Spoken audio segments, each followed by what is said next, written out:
Okay. So as I said, welcome. This is the Edinburgh Swift Cities project by the RSPB. I'm Katie O'Neill, the RSPB Swift officer. And I'm just muting everybody so that there's no sound interference. One wee sec. There we go. Okay, so to begin, I'm going to start with a little poem some of you might have heard, but it's very relevant for right now. So it goes, "The wee swift returning, butterflies a-fluttering, bluebells unfurling, but the true sign of summer is the wee swift returning. She's travelled here over 7,000 miles, up to 70 miles per hour and facing endless trials. Opportunistically feeding at 50 meters high, storing a bolus of 1,000 insects for when rations run dry. A life in the wing means 10 months in the sky and 3 months to nest. She used to land in sea cliffs and hollow trees, but now in buildings she'd rather rest. Into roofy she went, and that would indeed do, but now with development and demolition, that's gone too. In 23 years, numbers went down by 58%, an amber-listed species that we cannot allow to be further spent. But then we remember that in cultures past, the wee swift was a sign of hope that would last. You can still help by giving nature a home and turning Edinburgh into a swift city where they'll be free to roam." So the artwork was done by Sam Chase. And hopefully that gives you a wee background into the Swifts. So today we're going to be talking about that wonderful Swift in more detail, a little bit about the project, some threats that the Swifts face, what we can do. Most importantly, and the chunkiest part of this presentation, is the Swift survey information. And finally, we'll just mention a little bit about spreading Swift awareness that our Edinburgh local group has been working on.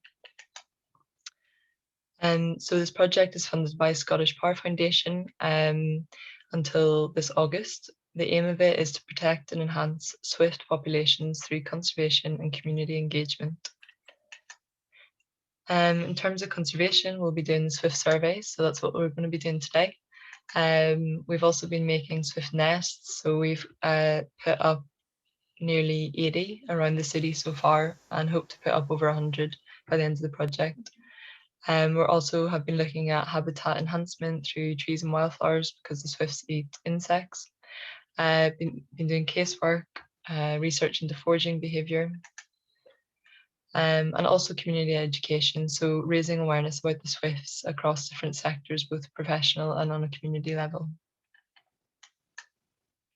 So I've got a wee quiz to start. I'm sure there'll be people here that know these birds like the back of their hand, but these are birds that are very commonly mistaken for the swift. I've had so many messages from people for the last 2 months saying they've seen a swift, and a lot of the Edinburgh swifts aren't actually back yet. They're a little bit late. They are back, but they're just taking a bit of time. So I'll give you a wee minute to think about this, which one you think the swift is.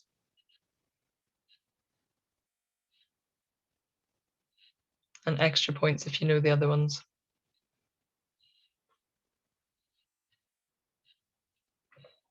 So this is the swift that we are that we care about. Not to say we don't care about the other birds. Here are the swallow and the house martin.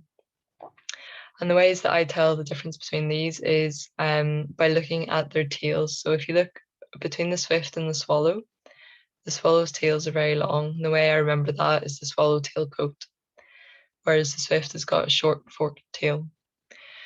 If you look at the swift and the house martin, the way you can tell the difference between them is the house martin's belly is white, whereas the swift's belly is dark.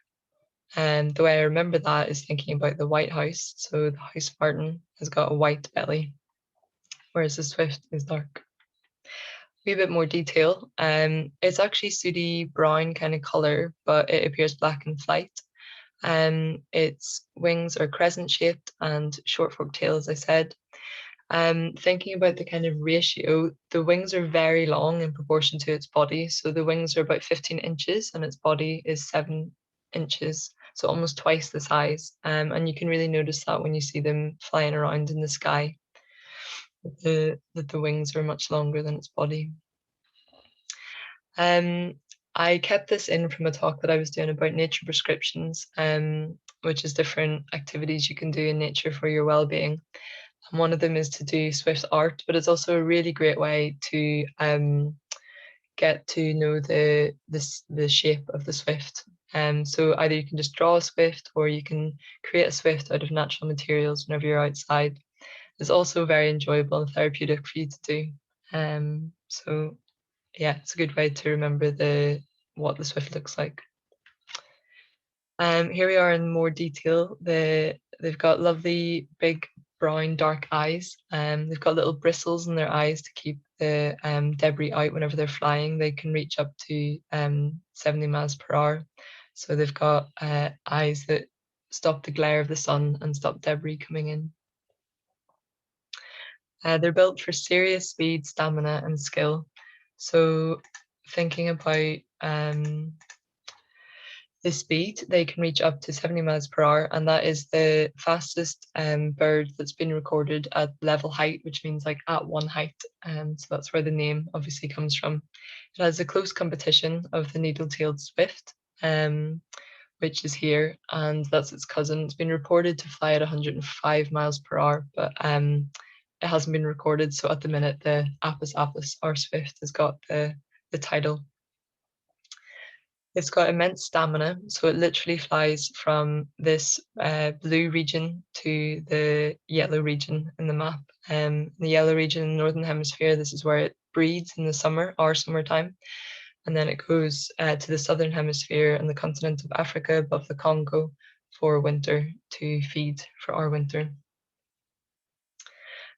We know this. They used to believe that swifts would hide underneath mud over the winter in kind of folklore and mythology, but we know this now. They were tagged with using geolocators and tracked to fly the whole way down to the rainforest of the Congo on down to Malawi, these little yellow circles, and to fly back again. That's their migration route. It's also got the dates as well, so meant to come back at the start of May, but as I said, generally across the UK they are a little bit late, and that could be because of the pretty cold weather we've been having recently.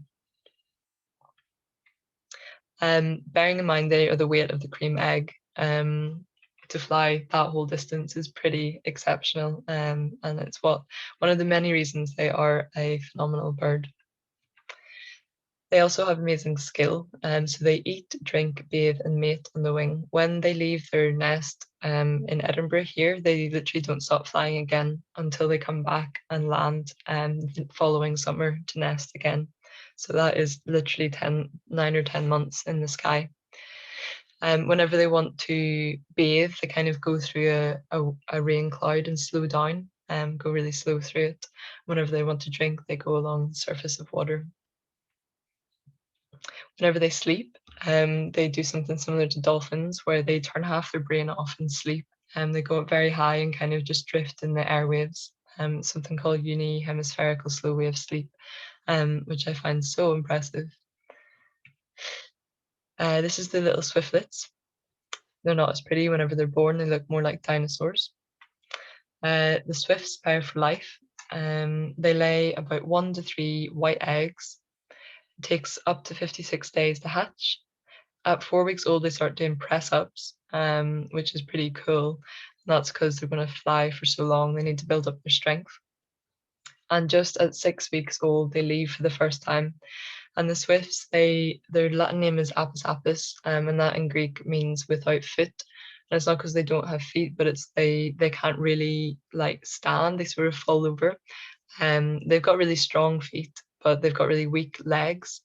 So they're not used to kind of landing and standing like a lot of other birds. So whenever they leave the nest after 6 weeks, they kind of fall out. Sometimes do somersaults. There's really amazing pictures of them doing somersaults coming out. They swoop down and catch enough air and then can swoop up again. And this can become a problem as well if they become grounded, as in they land for whatever reason onto the ground. They can't push themselves up again. So if you were ever to find one that didn't look severely injured, you can hold it up really high from a tall building and the Swift will be able to swoop down and swoop up again. Hopefully you wouldn't find one because it is quite a sign of it not being well if it does land. Another wee quiz for you. If you might know when the Swift evolved. So that's the history of the world.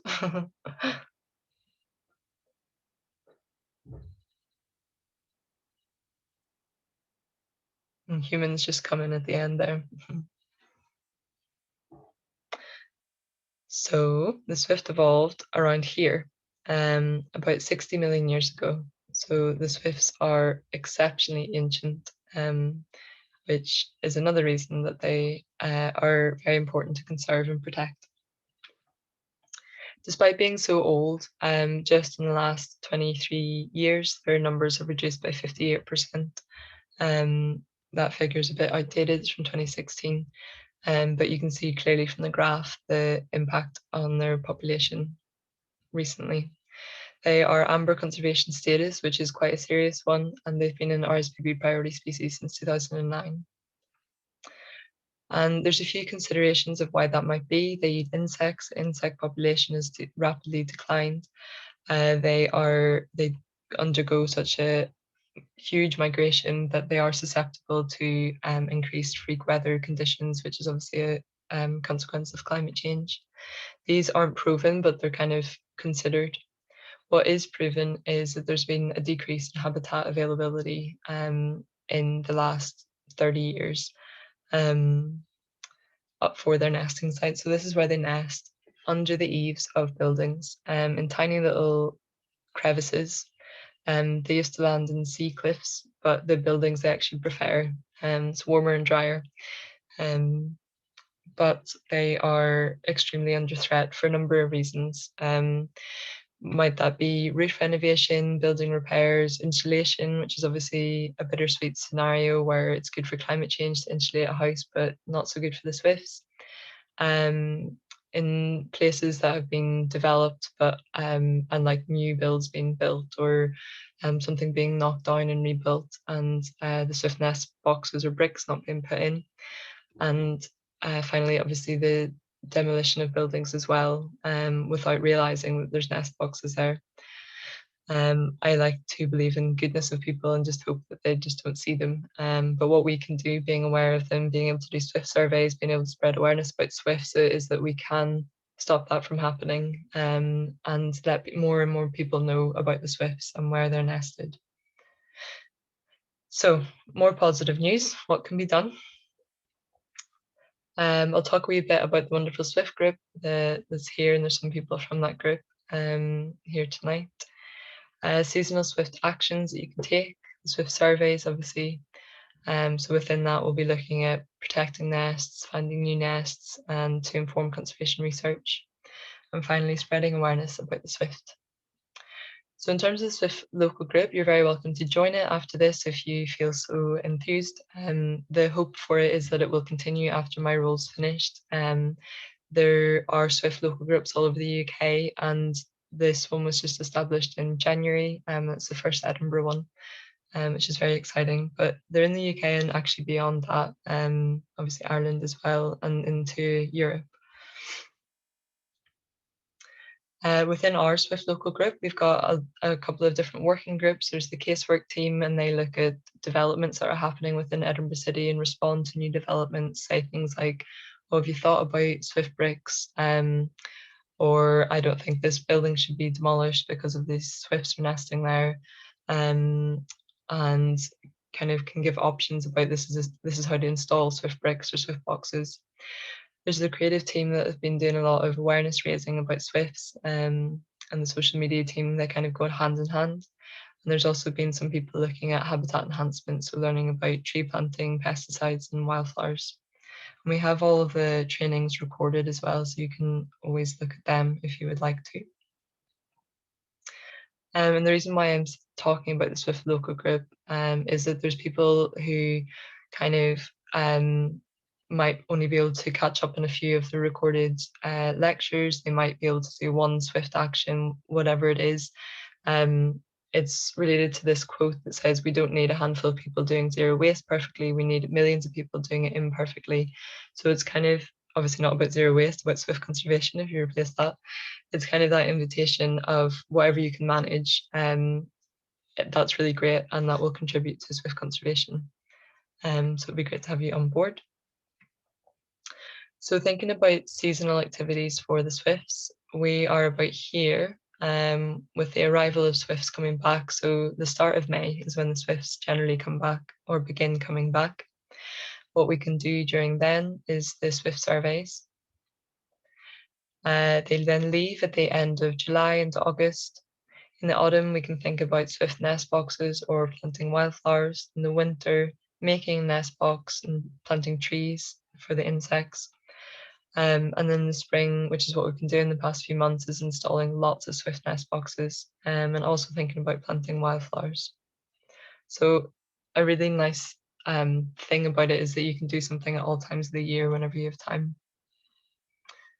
You can also look at protecting a nest, which we'll look at in a bit more detail. And at all times have in the back of our heads about climate change, pesticide-free awareness raising. Some positive examples of people who have been very active in Edinburgh. This is St Mary's Cathedral, which you might recognise, that stands out from the Edinburgh skyline.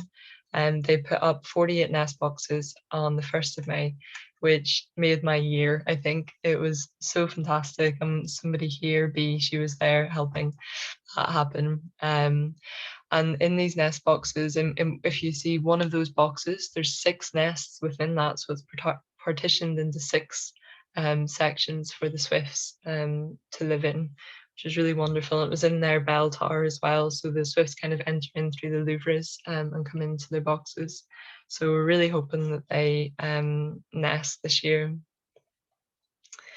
A lot of our nest boxes were locally made by the forge here on the left, and this is them putting up a nest box. St Mary's made their own nest boxes. St Ninian's made theirs, which is the bottom right picture. There's 5 nests here. And this was us putting them up in Ratho, which is one of our swift streets. And here we have a number of houses on board to put up nest boxes. And they're also looking at things like being pesticide free, planting more wildflowers. In this street in Ratho, they've got by the curbside, they've got a big section of dandelions growing, which again is great for swifts. And Ratho are very lucky; they've got big farmland beside them with lots of insects. And while we were here, actually, the swifts actually returned, and we were putting them up. And for the first time, they came back, 6 swifts, and I'm probably embarrassing me a bit, but the man that owned the house had tears in his eyes. He was so overjoyed to see the swifts return. But I just thought it was really lovely to see that sort of connection he's developed over the last 30 years. The swifts coming to visit his home in the summer. So yeah, when you're doing surveys, hopefully you'll find people like that are really enthusiastic about the swifts. These are some of the more artificial swift nests that can go up, the ones at the gable ends in the top left, the soffits here on the top right, swift bricks on the bottom left, which looks like a normal brick that's got a chamber in the inside. And the one that you've seen in all the previous pictures is the swift nest box that's made on the bottom right here. And I'll refer to these more in a little bit. This is just a bit of information that you'll keep in mind for the swift surveys. It's a kind of ideal location for a swift nest. That it's obviously not what always happens in nature, because you can't kind of define nature all the time, but it's what is best for the swifts. So it's the type of thing to look out for when you're doing the swift surveys, when you're looking for nests. So you'd want to find somewhere that's far away, at least 5 meters from trees, because they can host predators of the swifts. That is 5 meters high, as I said, for the swifts to kind of sort of fall out and fly up again. They need that unobstructed space beneath their nest. Completely vertical as well. So if it was kind of chimney and then it had a slanted roof beneath it, that wouldn't that wouldn't really work. Along the top is indicating for the nests not to be above a window. So if you were looking at a house, you would try and maybe focus your attention not above the windows. And finally, thinking about the direction of the sun, ideally they would be on the north facing because that's the least likely to become overheated. Okay, so if you're going to take a deep breath, I'm going to look at the chat because that was a lot of information.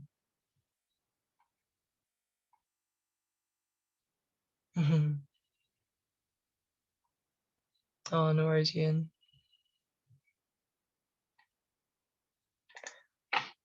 Okay, now for the juicy stuff, the Swift surveys. Yeah, you might have some questions after this, but hopefully it will cover enough. Okay, so firstly, why are we doing them?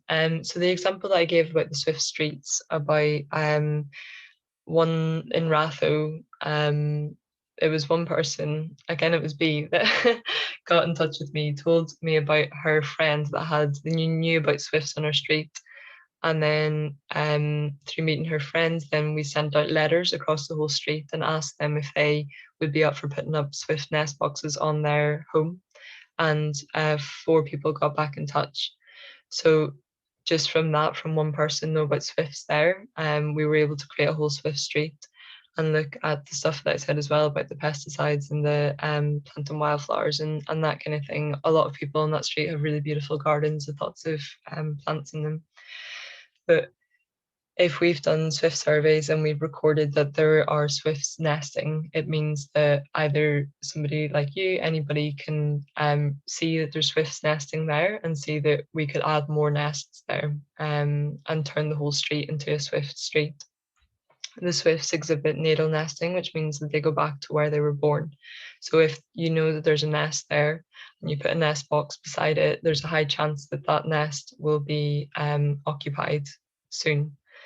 So having the data of either the screaming party being close by, which I'll explain in a bit, or the nest being there means that we know where to focus more nest boxes. We can also use it in casework to protect buildings and therefore nests. So if we look at the Swift Mapper, which is the online survey website, we can use that as backup when replying to casework, saying, look, here's a Swift nest that's been recorded in 2021. Therefore, you shouldn't demolish the building. You shouldn't develop the roof, kind of thing. So yeah, the higher protection for the buildings, so then we can speak to people on a government level and council level. And it also helps to focus our conservation efforts in terms of habitat enhancement. So if there's a lot of swifts and screaming parties and nests in certain areas, we can protect that for the insect population as well. In terms of our project and why the surveys are so important is that it's part of our funding to carry out as many surveys as possible. And that obviously has the more applied reason that I've just mentioned above. And for our project, we are going to be doing foraging behavior research in the summer. And for this, we need active nests, as in this year, active nests in 2-story buildings. So it's something that I'll be asking you to really look out for whenever you're doing surveys, because they could be potential research sites for us. So that's all the whys. Going to be thinking about how will we be recording them. So there's 2 kind of branches of recording swifts. The first one is using bird track, and that's looking for swifts that are flying or foraging, which I'll explain that behavior in a bit. Whereas using Swift Mapper is only for swifts nesting and screaming parties. So basically, if they're just like moving in the sky really high up, that's bird tracker. If they're zooming around the place in groups and screaming and coming in and out of nests, so a bit more active, that's Swift Mapper. I'm going to send you a pack after with like all this information so that you can refer to it as you do it. This is a Swift Mapper website. It's just swiftmapper.org.uk. So again, the most important thing is which bird is the swift. So not to get them confused. That's probably one of the main important things, because I know people that recorded the wrong bird on Swift Mapper and I had to remove it, kind of thing. So just for accuracy of the surveys, to really know which is a swift and which is a swallow and a house martin, you can look up pictures in Google and videos and that to get a better idea of them. And in the Swift pack that I'll send you, I'm going to send you a video that has recordings of each of the sounds of the birds as well. But I tried it on this earlier and it didn't work for some reason, the sound. So thinking about the behavior of swifts when they're flying, there's so many different things they could be doing. So what the screaming parties are, they're screaming parties.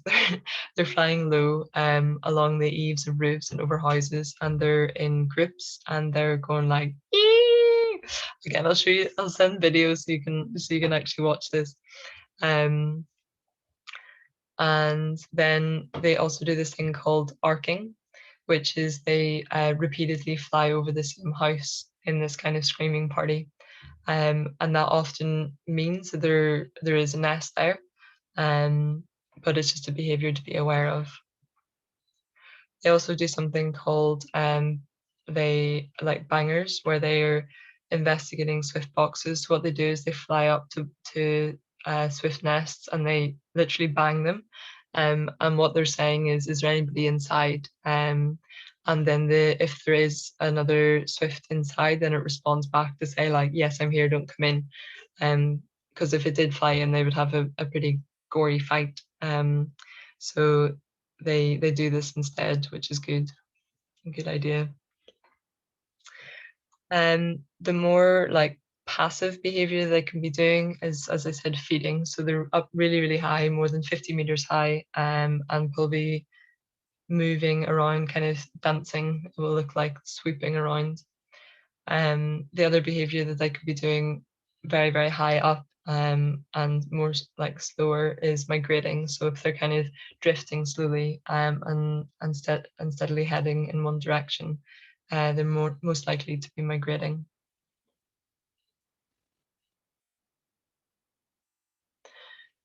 Their nesting behavior is quite different. It's very, very secretive and discreet. You can almost miss it with the blink of an eye. I was up in Dunblane looking at swift nests, and somebody that has been aware of them for a couple of years on her street, she didn't realize until just last year that there was swifts nesting there. And it is just because you have to be the right place, the right time to see them swoop in. They actually can go up to 40 miles per hour coming into their nest, and they do this like break at the very end so they don't like spat against the wall, but they do it obviously for they've evolved to do that to avoid predators knowing where they nest. So the type of thing that you'll be looking for can be extremely discreet. They can be, I saw a lot in Dunblane, and really like tiny, tiny holes in the wall almost, under tiles, on the edge of the roof, underneath the roof tiles that just have like a little tile that's been moved to the side. And that's where their kind of natural nest is in. That's where they've chosen to nest, without us putting in artificial nests. So for the surveys, we ask you to do 2 surveys per month in May, June, and July. It's a bit later this year. The Swifts are a wee bit late back, so if you can manage to in May, that would be fantastic. But obviously, it's almost over halfway, or it's over halfway of May.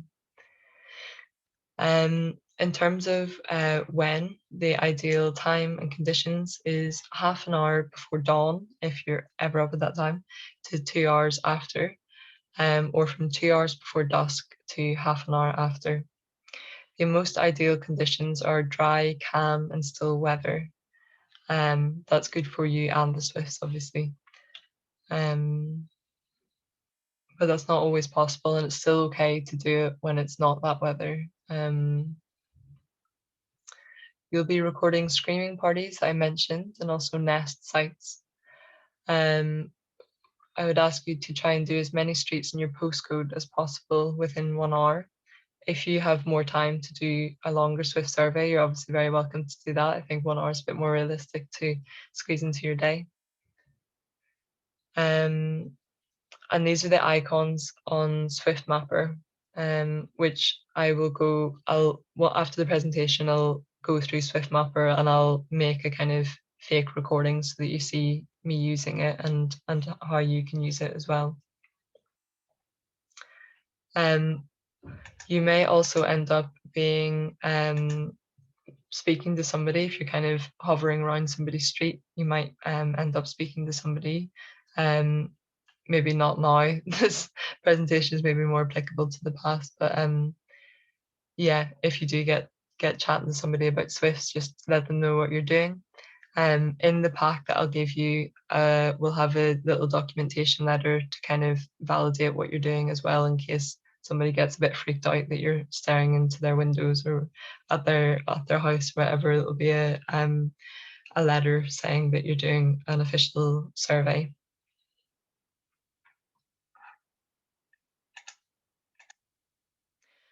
So what I'm going to ask you to do is, like with the casework group, I'm going to send you an Excel spreadsheet on Google with postcodes.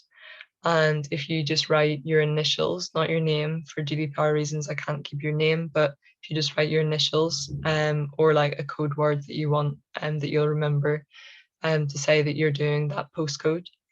If you give it a wee bit more detail, so within each of the postcodes, it's divided into like 3, 4, 5, or 7, 8, 9, whatever it is. If you give the first number of the area that you're going to do, in that way, it means that we can divide up Edinburgh and make sure that we don't have all 40 people doing the one area, and that we will hopefully be spread out to some degree. And the postcode will mean that you'll see how many other people are doing that.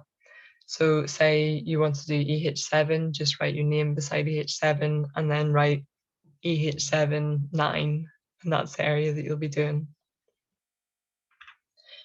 If your local area is full, you are able to choose to do it somewhere else.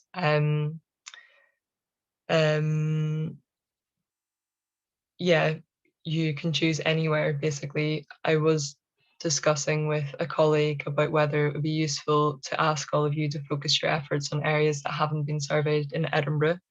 And that is really useful, and it's equally useful to go to areas that have already been surveyed, because maybe there's more nests that we don't know about. And if there were areas that had loads and loads and loads of nests that we didn't know about, that could get extra protection.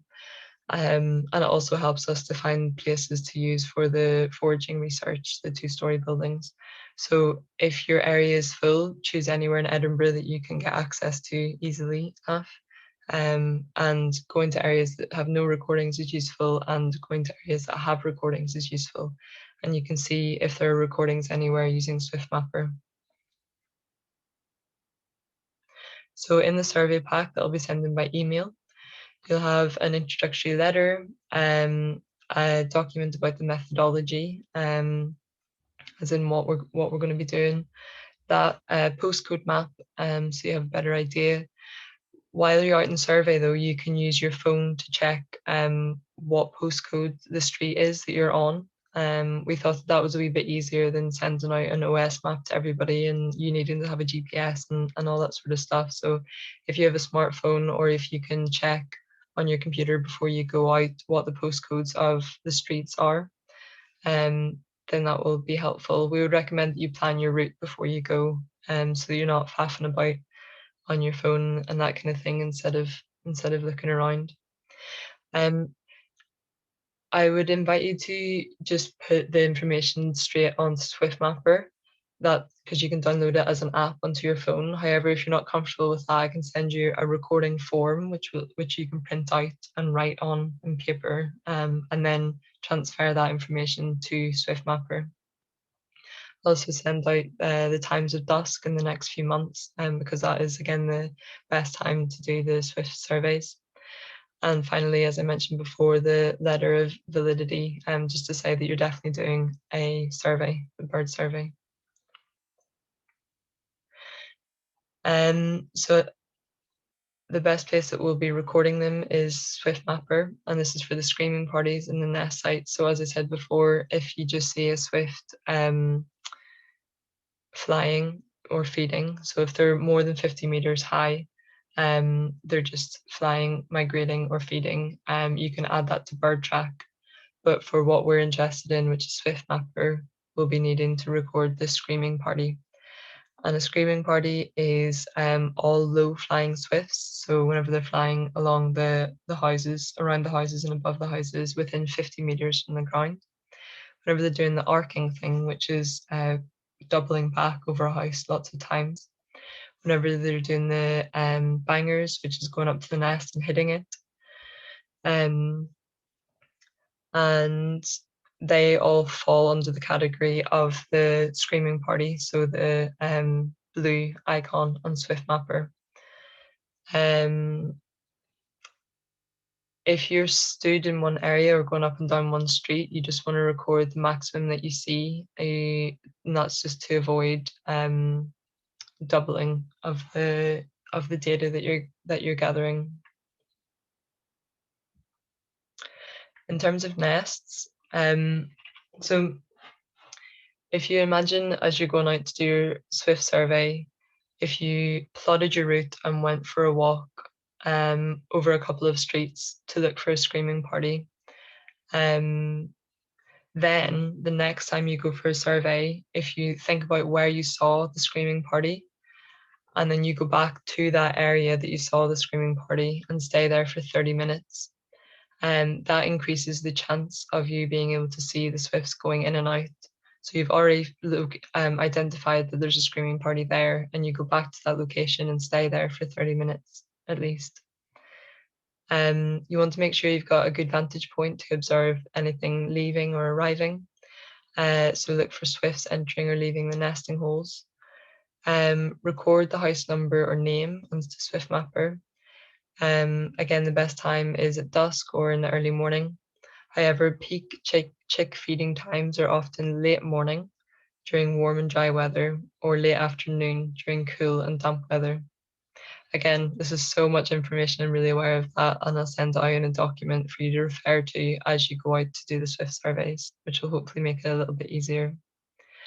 The Swift broods are typically fed 1 or 2 times each hour, so you need to watch potential nesting area for 30 to 60 minutes to have a good chance of seeing the adults entering the nest during the day. On Swift Mapper, that's a little icon there on the top right. I'm just going to check the chat again. There's some questions. Yeah. Julian, no, so the swift nests are literally cracks in the wall. They're like little crevices. Imagine an old building and the cement's fallen off a little crack at the top. That could be a swift nest. Whereas the swallow nests are made with mud and sticks, and they come out from the wall and form a little cup. The swallow nests are very obvious, whereas the swift nests might look like there's a little chip in the wall. So that's why actually identifying a screaming party and then going back and looking at where that screaming party was and staying for a while, that's the best chance that you'll have of seeing where a swift nest is. And Ian, any tips for finding a nest site if we know swifts are in the area? How widely do they forage? How often do they come to the nest? Ian, was your question answered there? Yes, brilliant. Okay, cool. Sonia, do you think it would be okay to use binoculars to spot nests, or would they be too intrusive? Yeah, Sonia, yeah, I'll exactly. Um, you basically binoculars won't really help with the swifts because they're literally so fast coming in and out. Um, I mean, I guess Edinburgh's like 5 stories in some places. I think that we're not allowed to recommend you to use binoculars looking at people's houses. So if your eyesight isn't as good, then to just focus on the smaller buildings. Because yeah, I think it is too intrusive, and I would probably get into trouble by saying, yeah, just bring binoculars and look into people's bedroom windows. Like maybe a wee bit dodgy. Um, when do the swiftlets hatch out? So it takes 56 days for them to hatch out of the egg, and then after 6 weeks they leave the nest. So say the swifts are kind of arriving now-ish, but a lot of places haven't got their swifts back yet. And it yeah, so it should be like mid-July-ish, the swifts, the baby swifts come out of their nests. Often the adults actually leave the young and start flying back again south, and that kind of is a indicator for the swift babies to leave their nest. So the adults might leave mid-July, and the babies might then come out of the nest actually towards the end of July. Okay, cool. Okay, moving on, and there's lots of information. So what not to do. Go into private property. I know we've got right to roam, but I don't think that counts for like people's gardens and stuff. It's an urban project. Yeah, with the binoculars things, hopefully you would be able to see them without the use of them. They are actually quite hard to see with the binoculars, like whenever, especially whenever they're swooping into their nest, like they go so fast, up to 40 miles per hour. Don't record on Swift Mapper. Don't record swifts above 50 meters. So if you want to do above 50 meters, if they're migrating or feeding or flying, then go to bird track. Whereas the screaming parties and nests go to Swift Mapper. I'm saying this a million times because just to keep the differentiation. And do not count foraging swifts. So again, bird track. And there's no need to survey undeveloped areas. Obviously, there's no buildings there, so it's unlikely, or yeah, they won't be nesting there. They could be feeding there, so again, bird tracker, but we don't need it for Swift Mapper. In terms of your safety, adhere to the relevant COVID guidelines, and I'm sure they'll change again in the next few months. So just make sure that you check the accurate COVID guidelines and to make sure it's okay for you to be outside doing surveys. Particularly if you're thinking about bringing somebody else and if they're living with you or not, and that kind of thing. But you'll know yourselves at this point how to do all that. If possible, go with somebody else. Where it's not possible, make sure you let somebody know where you are and when you'll be returning, and what to do if you do not return at the agreed point of time. Carry a charged mobile phone and wear light clothing and reflectors. If at any time you feel unsafe during the survey, abandon it immediately and take steps to make yourself safe. And do not survey after dark. So I'm just gonna jump now and show you the Swift Mapper. Would you like to see that? I think would be helpful. Brilliant.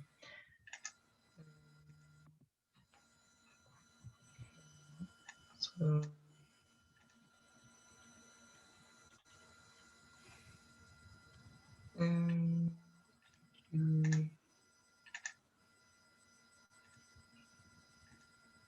okay, can you see that? Yeah. So if you just see at the top here, swiftmapper.org.uk. So that is the Swift map. And here we are in Edinburgh. There's lots and lots and lots of lovely surveys that have been done in Edinburgh. So as I said, these blue ones are the screaming parties. and that can include the arcing, and it can include the bangers and the swift nests as well. So if we zoom in a little bit, just see what sort of information is on the screaming party. So it's got the count, so how many swifts were seen in that screaming party, and it's got the date. And if I click on a swift nest, it can say occupied, how many there are, the nest number, and again the date. There's a few other icons, like this one, for example. And that means previously occupied nest box, so one that used to be there and it's no longer occupied, and then the relevant date that it's no longer occupied is also recorded. And the final icon is a wee green one, I think it's down here. And this is just indicating that an artificial nest box has been put up, the number and what date. So that can be helpful for us to record how many years it took for the nest box to become occupied. So if I was to record something, I could actually do a real recording for the nest boxes that went up in Ratho. Well, I'll do them in that area anyway, and I'll maybe get the people there to do that. Yeah, I probably can't. Okay, so what you do is go to the bottom right here and click add record, but you need to be able to log in. What is my login details?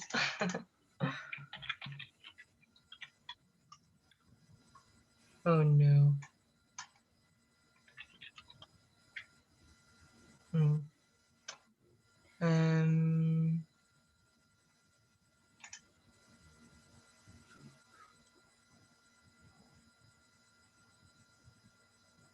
Okay.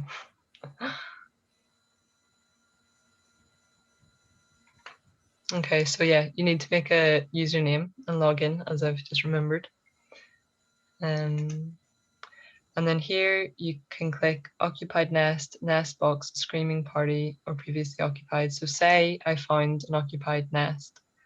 The location option comes up and you can use the current location. Okay, so it's just pointed out where I live, great. And then you can click the location accuracy. So say, yes, that's exactly where the nest box is, or no, or unsure. And then you can add a little comment about whether that's accurate or not. Write the date that the swifts were seen at the site. The number of nests occupied, so you just click here. The minimum years occupied, so say you live somewhere and the swifts came back every year for the last 20 years and you knew that, and then you suddenly came across Swift Mapper, you could write that it's been occupied since however many years. You can write here, this is also very important information, is the site at risk that you're aware of? So does it look like there's a lot of development that's happening? What type of nest is there? So hole in the roof or wall, hole in a cliff, hole in a tree. Swifts have been seen to nest in trees. The building type.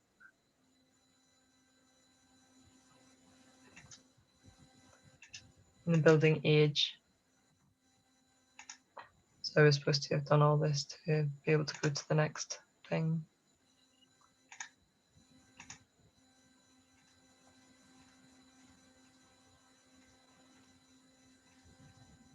Okay, say I have a photograph, yes or no, and any comments. So this one's for the nest, but say you were doing it for the screaming party, so the little blue icon, you could type they were arcing, or there was bangers, or I don't know, any other information that you think might be relevant. I guess particularly for what I'm asking for our research project, you can write here how many stories the building was. So if it was 2 stories, that's super useful information and that I can use for the research project. Keywords, I don't even know what that.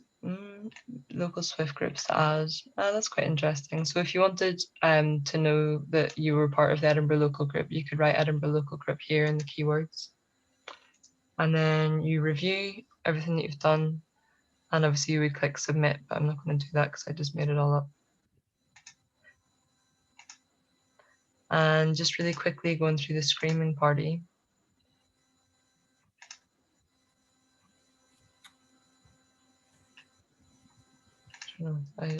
Yeah, so just again, use current location, number of Swifts. So say you saw 6, certainty of ID. So that is helpful, especially if you're new to it. If you're uncertain, maybe it was a house martin, maybe it was a swallow, or if you're certain, more likely as well. You have a photograph, you can add it. And again, comments. So for this one, the screaming party, this is where you would add the arcing or the bangers and any keywords. Okay. So that's the main information that we need for SwiftMapper and for our project.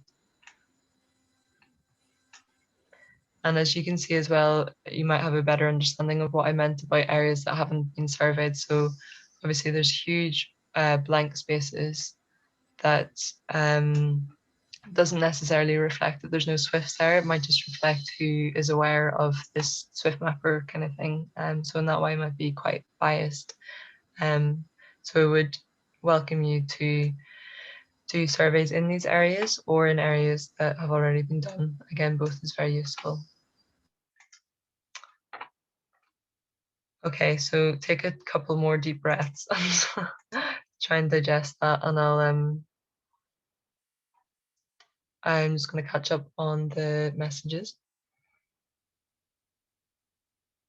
Yeah, yeah. So if you can put the house number and street number or the house name onto the records, that's really useful information. Because although you should be able to indicate that by the map, it's not always super obvious, especially for example, if there's like hundreds of flats on one street and then I'm looking at it for research purposes and might be a swift nest on this massive street full of loads and loads of buildings. It's not super helpful. So if you're able to put the house name or number, that's really useful. Yeah, Leslie, that is true. If you're using the app, you don't get as much detailed information. It will be more the minimum. I think it is just date and number, which again is really useful.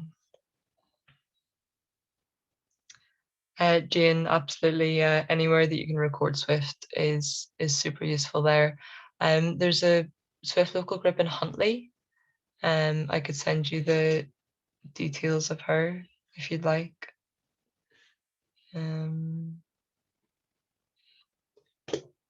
Yeah. Oh, brilliant, Veronica. Cool. Yeah, so for people that join through Eventbrite, if you could email me your contact details, because I'm not 100% sure I will get them for some reason. I think for GDPR purposes, it won't show me everybody's emails of people that signed up. So if you contact me on this email address, and I can send you the survey packs and that kind of thing, and Jane, I can send you that link to Cali as well. Okay, so going back to the presentation, just a little bit more to get through, and then I can open it for questions. This is sort of looking forward to what to do once you're aware that there's a swift nest near you. So just sorry, one last point on the survey. If you're unsure about swift nests and what they look like, you can look at Swift Mapper and go to the location of a recently identified swift nest so that you can look at the building and get a kind of sense of it. And that means you might be able to better identify them beyond that. But thinking about what to do with the information on Swift Mapper, or if you identify a swift nest on your street and you want to look after it and protect it.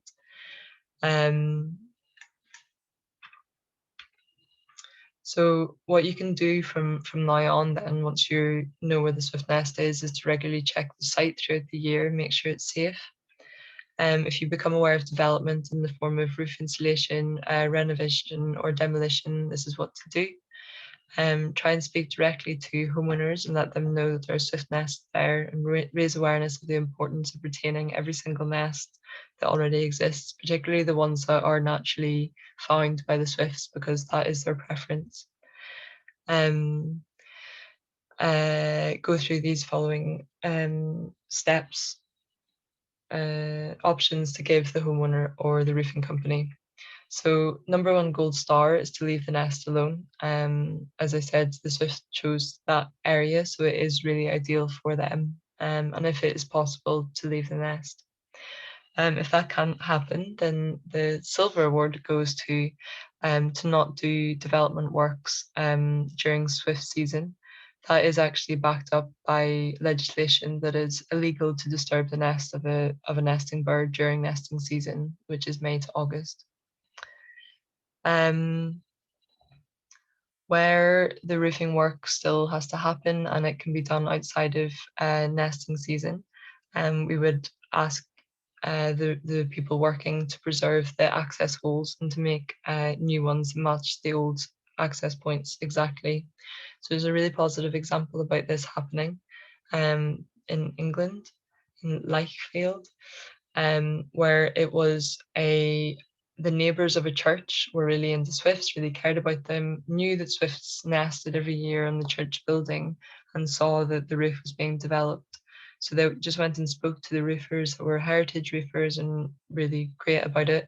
And they did it outside of nesting season, and they removed the tiles and they marked where the swift entrance holes were. And whenever they put new ones back on, they marked it exactly. And created holes again for the swifts to fly in, and all the swifts came back the next year. So it's just a really lovely story about how it doesn't have to be humans or nature, it can be both having their needs met, and we can work together. Bronze award goes to where the nest box, where the swift nest does need to be developed. There does need to be insulation put in, there does need to have a roof renovation done to it. You can then replace the swift nest box with human-made nest boxes in an ecologically sound way. So if you think back to what I said about 5 meters from a tree, 5 meters from the ground, and north facing, not above windows, and all the different options as well, like the swift brick, the swift box, in the gables, in the louvre, or in the soffits. And I can send you a presentation that goes into this in more detail as well if you need more information. The wooden spoon goes to people that don't listen to you. And this is where you can whip out the law and let them know that it is illegal to damage or destroy nests of any wild bird that is in use or being built, to recklessly obstruct or prevent any wild bird from using its nest. So say there is scaffolding or netting in front of the access point to the swifts, that's illegal. It's legal to destroy an egg of the wild bird as well. And these are some of the examples of the pre-made nest boxes that can be added as an option. I'm just letting you know about this because say you're doing a survey and you see the nests and you see they're doing work, you already have all this information to give people that might be living there, and hope that they will listen. But these were nest boxes that were just made locally by a woodworking group.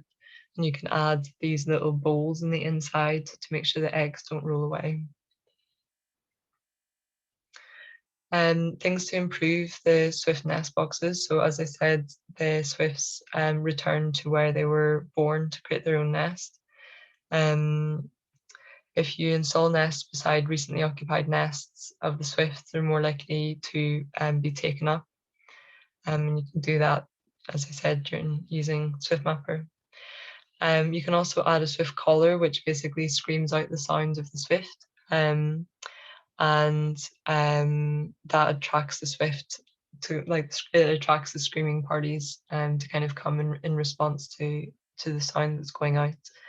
But as well, to let people know, or yourself if you're interested in having a Swift nest box and that kind of thing, that it can take time as well to be occupied.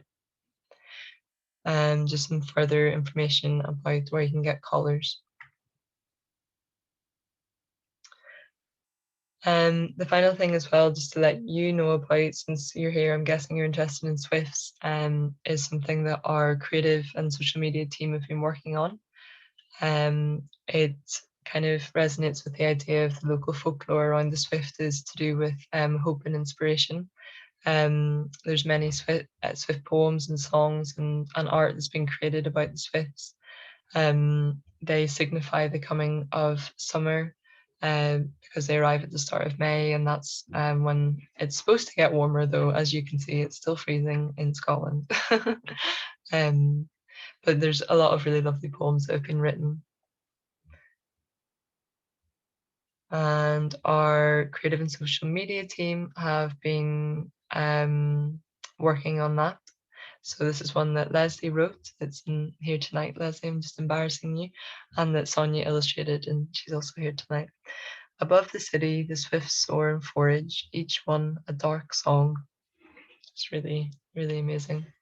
And what we're doing is we're asking people to send in any Swift work, any inspiration about Swift. So it could be songs, stories, sculptures, artwork, music, if you'd like, and to send it to the Edinburgh Swift local group.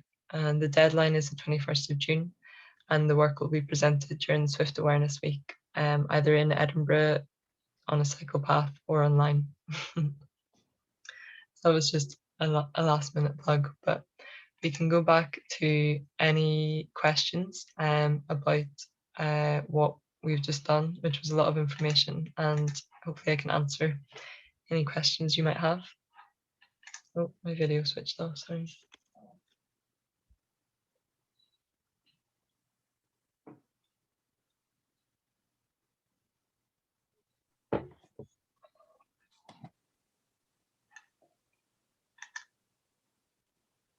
So the Swift collar was something you can put into nest boxes to attract more swifts to come.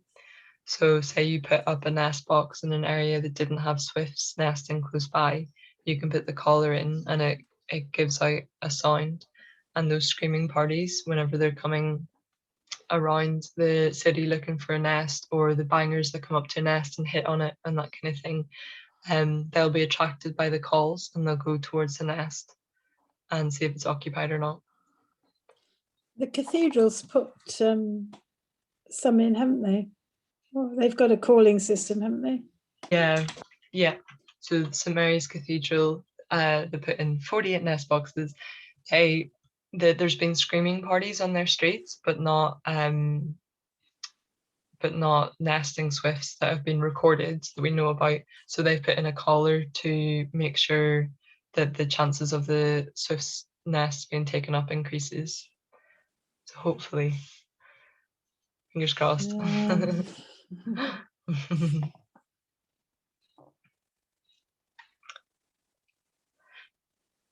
Wonder if there's any more questions. We saw swifts this weekend in Aviemore. We live in Edinburgh. Yeah, totally. Yeah, brilliant. Yeah, if you're out and about anywhere, just the more recordings that happen on SwiftMapper, the better. It will just give us more fuel to speak to people on a government level, even about the Swifts, if we have them mapped all over all over the UK, then that's really brilliant. The swifts fly around with their mating partner for the whole year, or do they meet up for breeding time? Yeah, apparently they meet at the nest, like they meet back at the nest, at the same nest, which is insane to think about, like coming to the same nest from like Malawi. It's pretty mad. But then I always seem to see them in pairs or like in like even numbers whenever they're just flying kind of thing. So I don't know if they are flying in partners or if they have like wee crews they go in or something. But apparently they meet back at the nest. That's what the research says.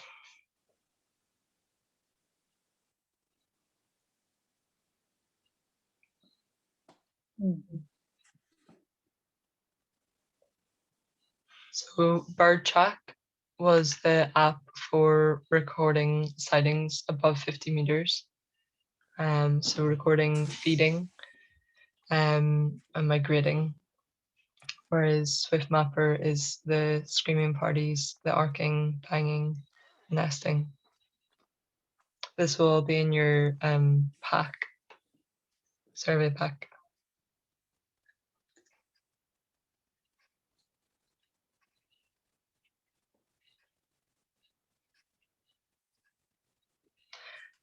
So what I would say moving forward is I'll send out an email and it will have the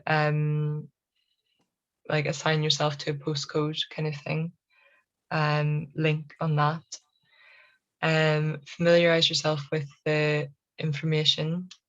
What is your email? Because we joined by event, right? Yeah. Just type it here. So yeah. Can you see that okay, Denise? Yeah.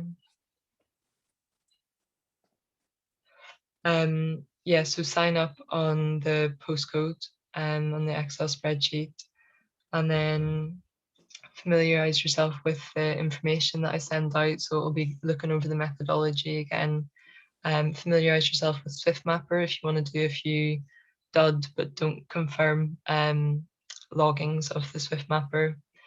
Plan your route out around you to do a walk. You can also watch some videos of screaming parties on YouTube. There's some really great ones, and I can send out a really good one that I know about as well. Just to familiarize yourself with the sound and the sights of them. And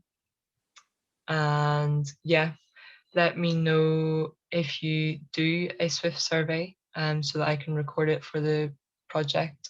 And yeah, submit your information on SwiftMapper.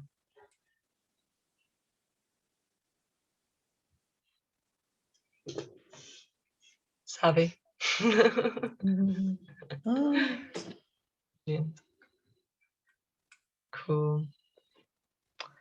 Well, if there are no other questions, was that clear enough? Does everybody understand, or is there? Yeah, brilliant. Okay. Recorded a Swift sighting on SwiftMapper by mistake. Should record an. Ooh, great. That's really useful. I think if you're logged in, you should be able to like kind of edit your recording, I would imagine.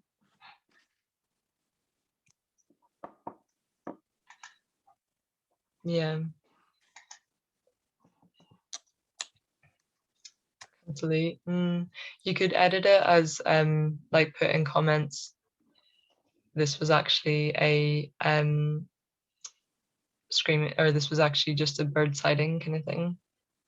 So that if I'm looking at it for quantifying the data and stuff, then I'll know that it's not correct. Thanks, Denise. Do you know when the Swift boxes are due for delivery? The RSPB ones. Yeah, good question. I'm waiting for some as well.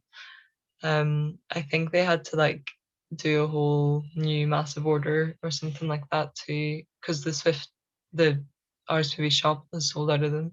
Mm. Yeah, everyone bought Swift boxes. And yeah, I need them for the project as well, which is a bit annoying. So I'm waiting to hear back as well, Veronica. I hope it's soon. Thanks, Jake. Should we be worried that they're late? I mean, is that normal that in cold springs that Is they're John late? still here? No, John's gone. But Mm. as far as I know, they do just kind of come with the weather because of the insects.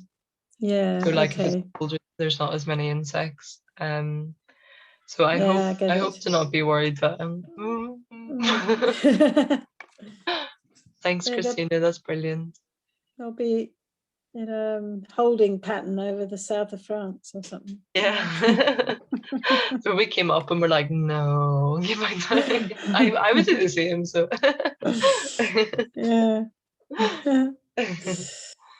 no, hopefully they do come. Thanks, Claudia.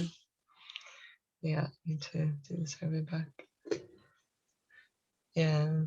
B, do you think you'll go up to where is it, your place that you say there's lots of swifts? Black Nest Castle. Ah, yes. I was looking at the Swift map. Yes, I will go there actually. Yeah. I mean, I was thinking I'll do some streets near me. I see there's quite a bit further into the city, Ann Street, but near me there's some streets with no records, so that could be a blank bit. But yes, I will. So I'll do some in my postcode, but I will also do Black Nest for sure. Yeah, I'd like to go back there. Good excuse. To see it. Yeah, that's right. So yeah, because I haven't been, it's probably 2 or 3 years now.